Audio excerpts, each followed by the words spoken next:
Gather around. It's based story time.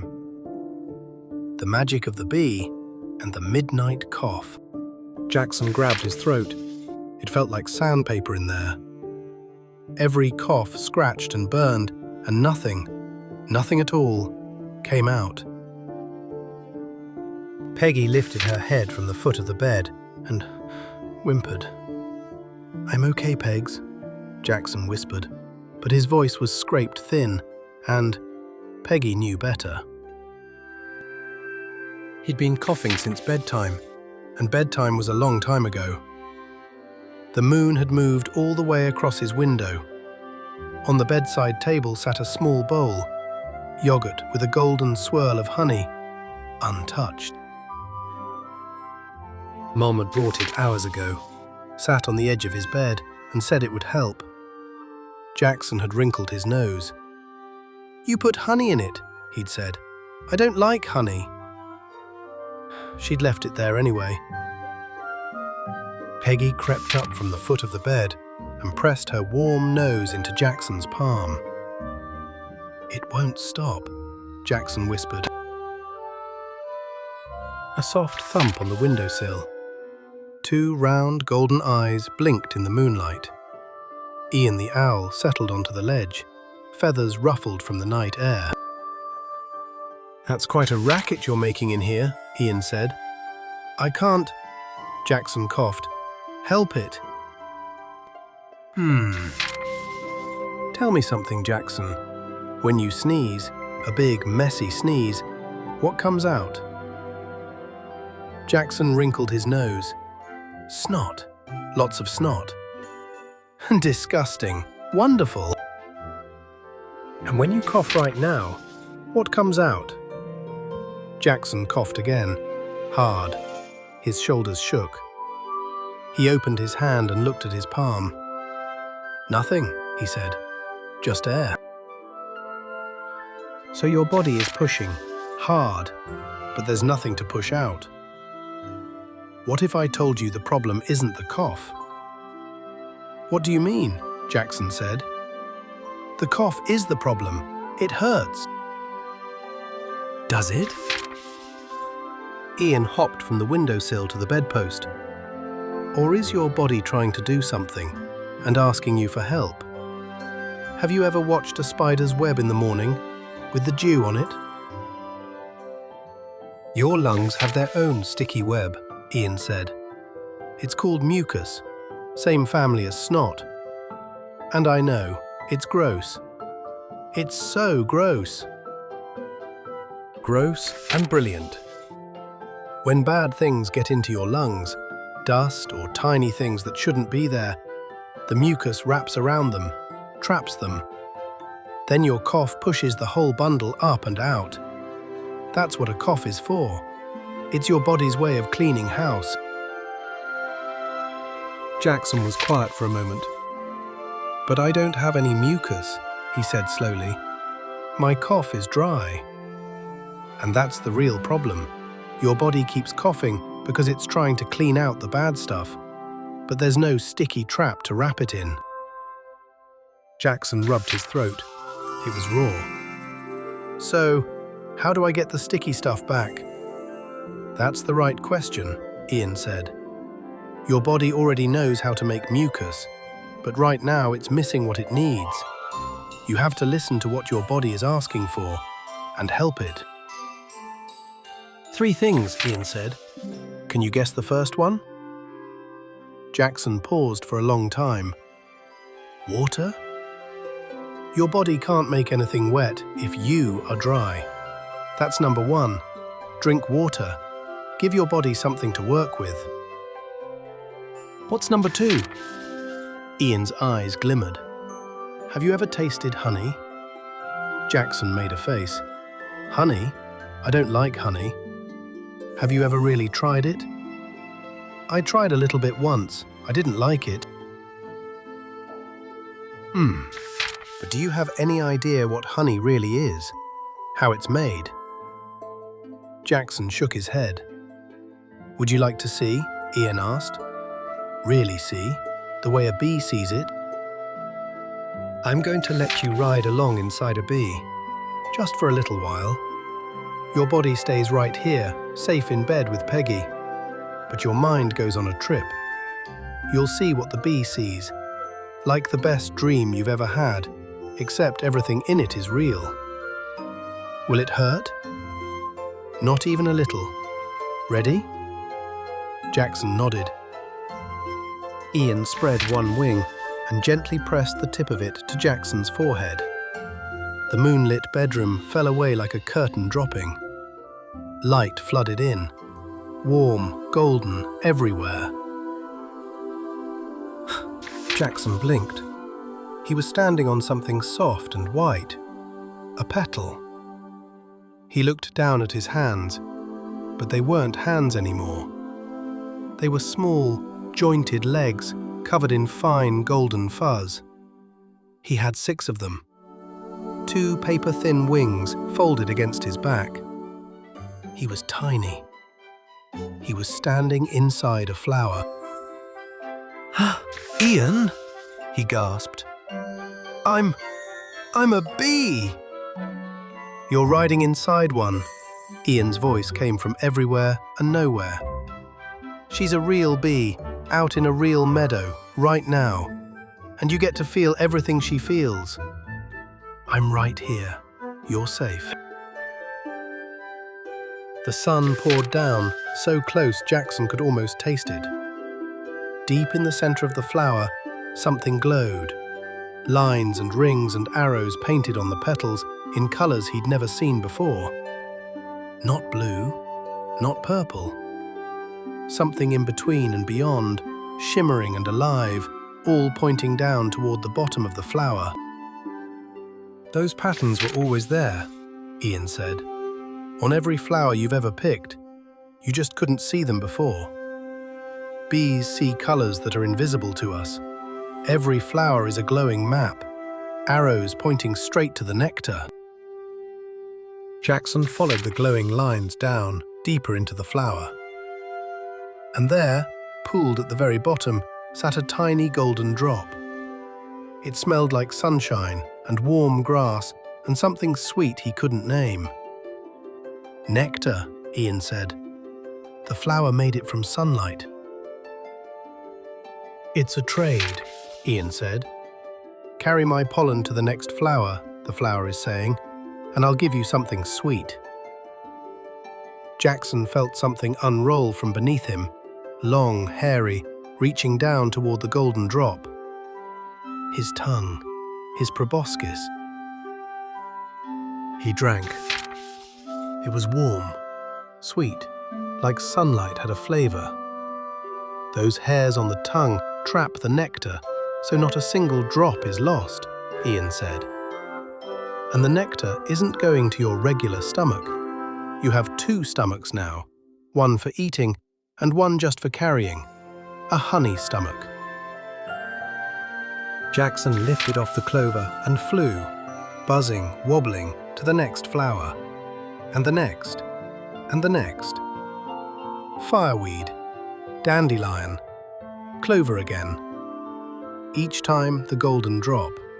Each time the honey stomach grew heavier.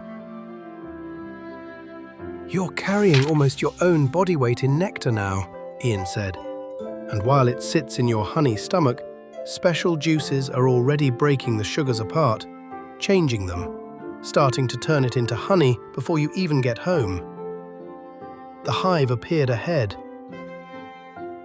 Darkness. Warmth. The hum of thousands of bodies pressed together on wax. The smell of honey and beeswax, thick and golden. It was warm inside, almost hot. Bodies everywhere, moving over golden wax. The hum filled Jaxon's whole body, vibrating through his legs and wings. "Before you hand over the nectar, you have to tell the others where you found the flowers," Ian said. "And bees can't talk, so dance." Jaxon felt his body begin to move before he understood what he was doing.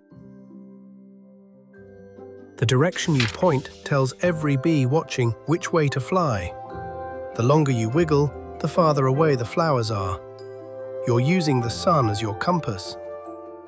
Jaxon could feel the other bees pressing close, antennae reaching out, touching him, reading his dance. He was drawing a map with his body. Jaxon opened his mouth and offered a drop, glistening, golden, to a younger bee waiting in front of him. She reached out with her own tongue and took it. She chewed. For a long time she chewed, working her own special juices into the nectar, breaking it apart, changing it. Then she passed it to another bee, who chewed it again, and another. Bee to bee to bee, each one adding something. Nectar is almost all water, Ian said. Thin and runny. If you stored it like that, it would go bad in a day, so the bees have to dry it out.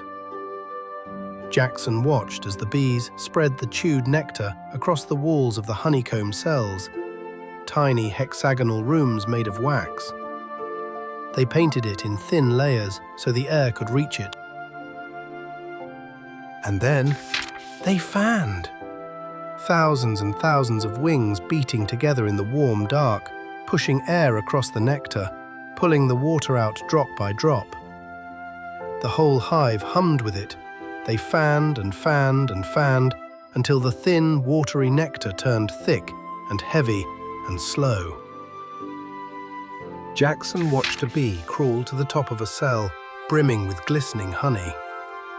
She pressed wax from her own body, thin, pale flakes of beeswax that she chewed soft, and sealed the cell shut. An airtight cap, locked away, perfect. Do you know how much honey one bee makes in her entire life? A jar? 1/12 of a teaspoon, barely enough to cover your fingertip. That jar in your kitchen took thousands of bees their whole lives to make. 2 million flowers visited one by one. And the honey never goes bad. Never. People have found honey in tombs thousands of years old, still good. The bee's juices create something inside it that keeps it perfect forever. They made something perfect, Jaxon whispered. From sunshine. From sunshine to flowers. From flowers to bees. From bees, through a dance and 1,000 tiny mouths, into golden honey that lasts forever. That's what's in the jar in your cupboard. A rush of moonlight. The hive fell away. Jaxon was sitting in bed again, pajamas, 2 hands, Peggy's nose on his knee. Ian lifted his wing from Jackson's forehead. "I'm back," Jaxon said. "I'm me again." "You never left," Ian said. "Your body was right here the whole time. Peggy didn't even notice you were gone. But I could feel everything. The pollen on my legs, the nectar in my stomach, the hum. That was real. A real bee, in a real hive, on a real night. You just got to ride along for a little while." Ian ruffled his feathers. "And now you know what honey really is. It coats your throat and clings to all those raw, scratchy places and soothes them. Bees didn't make honey to be sweet. They made it to last.